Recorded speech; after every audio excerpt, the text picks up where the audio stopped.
Hello friends, this is Jociopath, and today I'm going to be playing some more Doki Doki Literature Club. Now, where we left off, I was getting ready to write a poem for Literature Club. So let's see. It's time to write a poem. Pick words you think your favorite club member will like. Something good might happen with whoever likes your poem the most. Okay. Let's do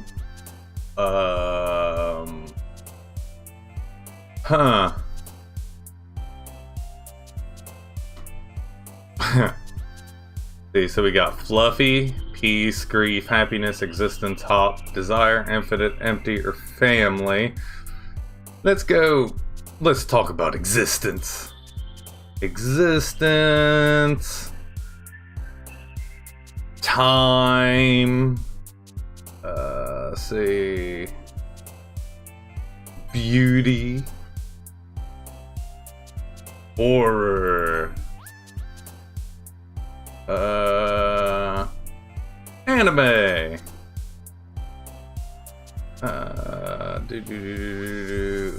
Nature. Let's see.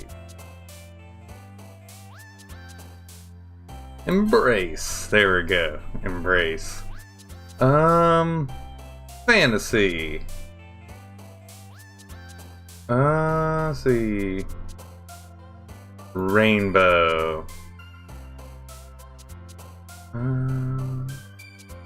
I'll pick melody, because this music, it's, got a melody. So let's just pick it. Imagination.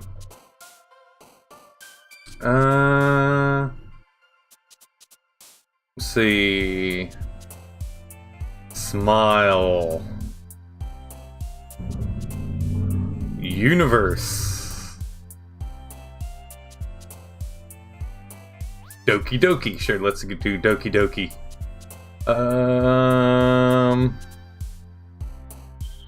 Adventure. Headphones. Let's see. Vitality. Oh, do they jump when they like something you say, or do they just always jump? I don't know. Let's see. Starscape. Okay, I think maybe Yuri like that. Okay. Journey. And how about games? Okay. I have no idea how this is gonna work. Hi again, Jociopath. Glad to see you didn't run away on us. Ha ha ha ha. Nah, don't worry. This might be a little strange for me, but I at least keep my word. Well, I'm back at the Literature Club. I was the last to come in, so everyone else is already hanging out. Thanks for keeping your promise, Jociopath. I hope this isn't too overwhelming of a commitment for you.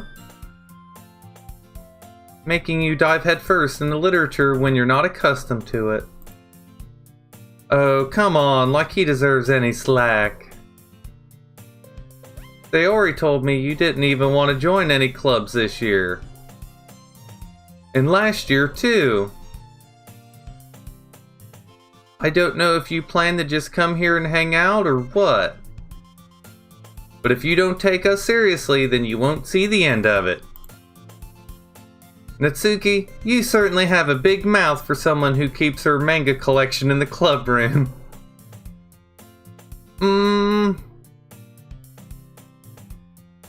Natsuki finds herself stuck between saying Monica and manga. Manga is literature. Swiftly defeated, Natsuki plops back into her seat. Don't worry, guys. Jociopath always gives it his best as long as he's having fun. He helps me with busy work without me even asking. Like cooking, cleaning my room. How dependable. Sayori, that's because your room is so messy it's distracting. And you almost set your house on fire once. Is that so? Hee hee. You two are really good friends, aren't you? I might be a little jealous. Oh, we're just friends. It's okay. How come? You and Josiopath can become good friends too. The Sayori?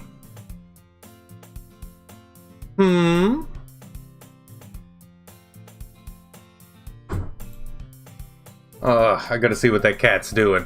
Be right back. Alright, kitty cat situation taken care of. As usual, Sayori seems oblivious to the weird situation she just put me into. Oh, Yuri even brought you something today, you know. Well, wait, Sayori. Huh? Me? Not really. Don't be shy. It's really nothing. What is it? No, never mind. They already made it sound like a big deal when it's really not. What do I do? I'm sorry, Yuri, I wasn't thinking. I guess that means it's up to me to rescue this situation. Hey, don't worry about it.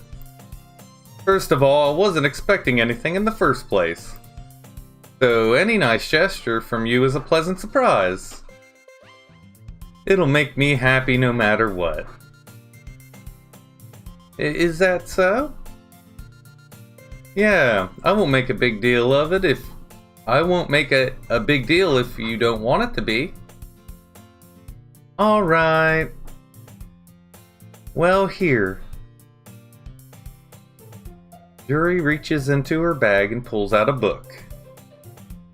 I didn't want you to feel left out, so I picked out a book that I thought you might enjoy. It's a short read, so it should keep your attention, even if you don't usually read.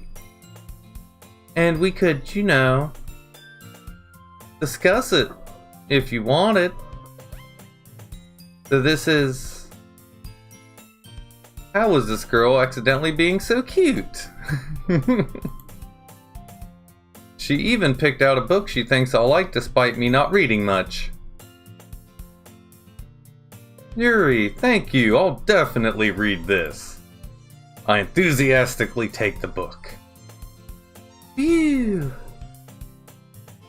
Well, you can read it at your own pace. I look forward to hearing what you think. Now that everyone's settled in, I expect Monica to kick off some scheduled activities for the club. But that doesn't seem to be the case. Sayori and Monica are having a cheery conversation in the corner. Yuri's face is already buried in the book. I can't help but notice her intense expression, like she was waiting for this chance. Meanwhile, Natsuki is rummaging around in the closet. Man, it looks like no one wants to be bothered today. I slump down into the nearest desk. How am I supposed to occupy myself with something literature related by myself like this? I guess I could always read some of the book Yuri gave me. But I'm feeling a little too tired to read. I could probably fall asleep right now. I close my eyes and end up listening in on Sayori's conversation with Monica. We're probably going to seem really lame compared to all the other clubs, so... Well, we can't give up. The festival is our chance to show everyone what literature is all about. The problem is that the idea of a literature club sounds too dense and intellectual. But it's not like that at all, you know? We just need a way of showing that to everyone. Something that speaks to their creative minds. That doesn't solve the problem, though. What do you mean? Even if we come up with the most fun thing ever, nobody will come in the first place if it's a literature event. So it's more important to figure out how to get people to show up in the first place, you know? And after they come, we can do the thing to speak to their creative minds. What's this? Sayori is taking this really seriously. It's rare to hear her deliberating like this. Huh, that's a good point. In that case, do you think food will do the trick? Well, what kind? Well, I guess we could... Cupcakes! Aha, good thinking. Natsuki would love to do that. Ah, you're right. Natsuki makes the best cupcakes. That works out perfectly. That wasn't why you suggested it? Cupcakes speak to my creative tummy. Cupcakes it is then. I'm hungry. Anyway, we still need to work out the details of the event itself. I find myself smiling. In the end, Sayori is still her usual self. But therein lies the unexpected reason I admire her. Unlike me, who has trouble finding any motivation at all, Sayori can put her mind to things and make them come to life. I suppose that's why I end up letting her get on my case about things. I can't help but wonder what it would be like to see the world through her eyes. Whoa! I open my eyes to find Sayori's face filling my vision. I nearly fall out of my chair. Sorry. Wait. Actually, I'm not sorry at all. It's your fault for sleeping like that. This isn't the napping club. Does our school have a napping club? You're staying up late again, aren't you? Now that you're in a club, you're gonna have less time for anime, you know. You'll need to get used to it. Don't say that so loud. I glance over my shoulder to see if Monica overheard. It's true, though. Yeah, I know. You're always looking out for me, Sayori. It's what I do best. That's a problem. What about you? You look out for me better than you look out for yourself. You're still oversleeping every day, aren't you?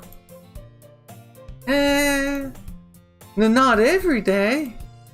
That's not very convincing. How many days this past week have you gotten up on time?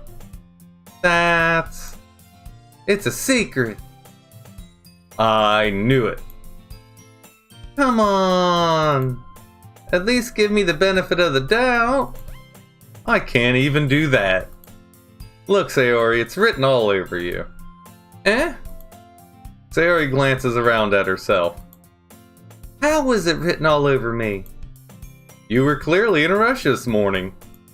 Look, your hair is sticking out all around here. I run my fingertips down the side of Sayori's hair trying to straighten it out. Man, you really need a brush for this. My hair is just really hard to get right. I won't fall for that. There's more than just your hair. Look, your bow isn't straight either. And there's a toothpaste stain on your collar right here. I try to wipe off the stain with my finger. But nobody would ever notice that. Of course they would. Nobody's going to tell you about it because they don't want to embarrass you. Fortunately, I don't care about that. Hey, you meanie. And you don't even keep your blazer buttoned up. Seriously, Sayori. Why do you think you don't have a boyfriend yet? Huh? That's super mean. Sorry, but you'll thank me later. I start to button her blazer from the bottom. Once you see how much better it looks, you'll change your mind. This is so funny. What is? Well, I was just thinking how weird it is to have a friend who does these kind of things. Eh? So don't say that. You'll make me feel weird about it, stupid. It's okay, though. I'm happy we're like this. Aren't you? I guess. Hey, be careful. The button might come off. Why is this one so hard to close? I struggle to fully close the button in your chest. Well, that answers it. Does this thing even fit you properly? It did when I bought it. Sigh. If you ever buttoned it, you would have noticed sooner that it doesn't fit you anymore. What are you smiling about? It means my boobs got bigger again. Don't say that out loud. Anyway, you look much better now, so... Why does it feel strange to see Sayori's blazer buttoned up like that? But it's so stuffy. Not worth it at all. Sayori hastily unbuttons her blazer once more. Phew! That's so much better. Sayori puts her arms out and twirls around. So, if I keep it unbuttoned, then I won't get a boyfriend, right? What kind of logic is that? And why are you saying that like it's a good thing? Because if I had a boyfriend, then he wouldn't even let you do things like this. And you take care of me better than anyone else would anyway.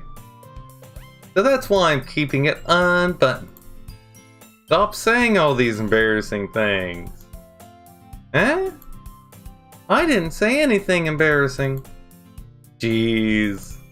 Well, anyway, just focus on trying to wake up a little earlier. Only if you focus on going to bed earlier. Fine, fine. It's a deal. Hee I guess we really are better at taking care of each other than we are at taking care of ourselves. Yeah, I guess so. Huh. So maybe you should come wake me up in the morning? You're doing it again, Sayori. Oh, but I was joking that time. Man, it's impossible to tell with you sometimes. Okay, everyone. Eh? Monica suddenly calls out. Why don't we share the poems we wrote now? Yay! Sociopath, I can't wait to read yours. Yeah, same. I fail to sound enthusiastic, but Sayori still trots away to retrieve her poem. By the way, did you remember to write a poem last night? Yeah? My relaxation ends. I can't believe I agreed to do something so embarrassing. I couldn't really find much inspiration since I've never really done this before. Well now, that everyone's ready, why don't you find someone to share with? I can't wait! Sayori and Monica enthusiastically pull out their poems. Sayori's is on a wrinkled sheet of loose leaf torn from a spiral notebook.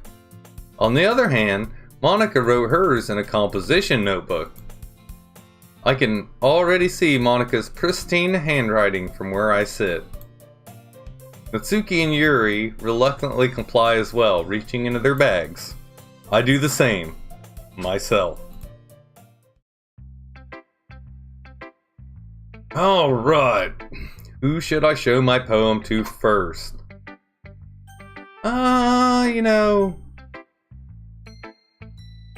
So Yuri Yeah, that's the purple hair girl, I think. I'll show it to her first.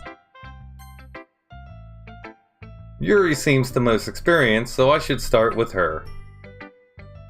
I can trust her opinion to be fair.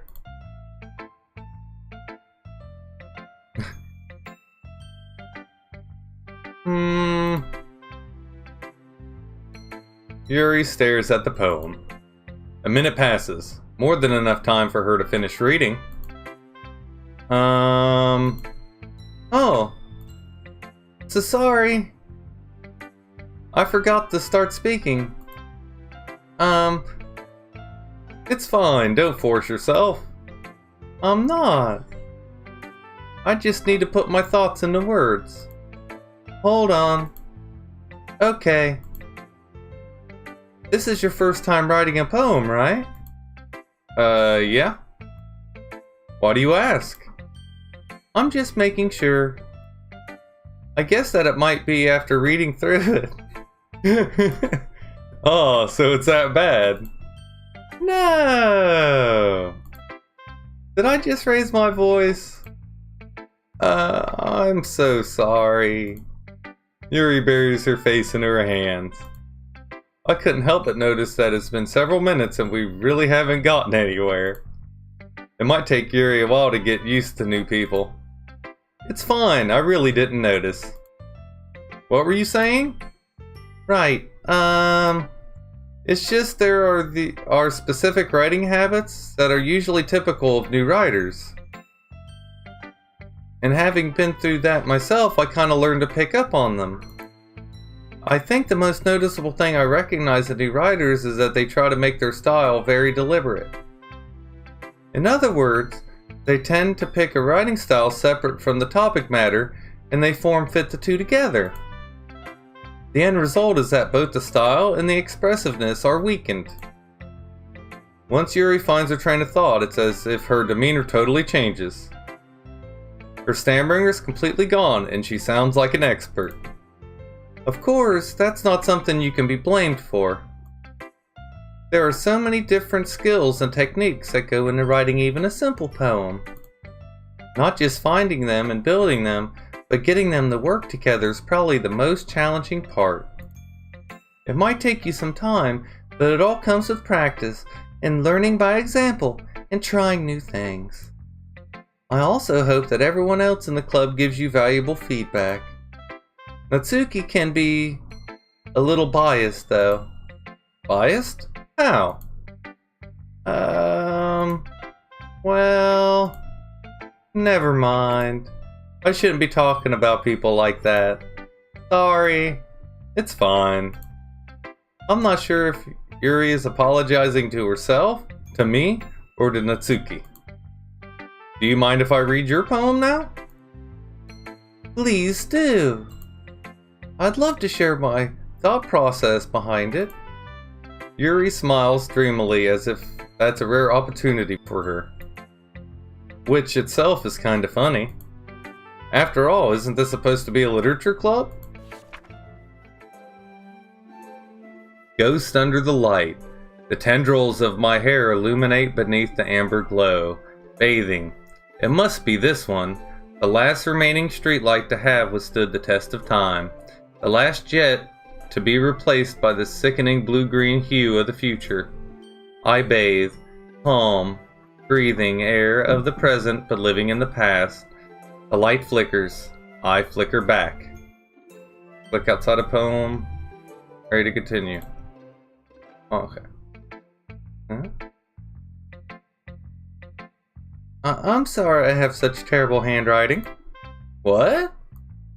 I wasn't thinking that at all. But it took you a long time to read. Ah.